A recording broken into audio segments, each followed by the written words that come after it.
अब इसके बाद जो एक थोड़ा रिस्की फैक्टर आ जाता है वो है स्टॉक मार्केट। तो मैं ये कहता हूँ कि स्टॉक मार्केट में आप डायरेक्ट मत जाइए, हुँ, आप म्यूचुअल फंड के थ्रू जाइए। हुँ। जो हमने बात की, फॉर्मूला दिया कि जी, तो वो म्यूचुअल फंड के थ्रू ही है। हाँ।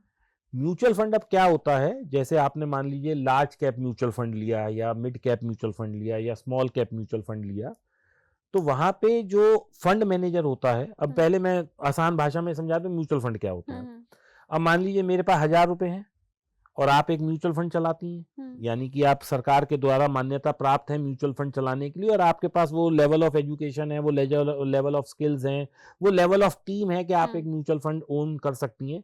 अब म्यूचुअल फंड भी कोई ऐसा नहीं है कि चलता फिरता आदमी कर ले, जैसे एच ठीक डी एफ है। सी बैंक का है, आईसीआईसीआई बैंक है, एसबीआई है।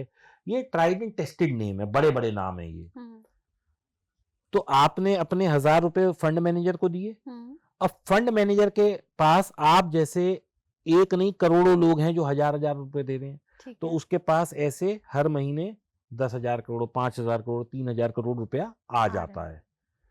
तो वो पैसा उसके पास एक बास्केट बन जाता है। तो वो क्या करता है, 100 करोड़ यहाँ लगाए, 100 यहाँ लगाए, 100 यहाँ लगाए, 100 यहाँ लगाए, हुँ, और उसकी पूरी एक टीम बैठी है 100-200 लोगों की, जो वो देखती है कि ये कंपनी में पोटेंशियल है पैसा लगाने का या नहीं। हुँ, तो वो फंड मैनेजर उस पैसे को मैनेज करता है। हुँ, और जब वो देखता है कि ये कंपनी अंडर परफॉर्म कर रही है, तो वो सबसे पहले पैसा वहां खींच लेता है। जो न्यूज आपके मेरे पास तब आती है जब वो फंड मैनेजर खींच चुका होता है पैसा।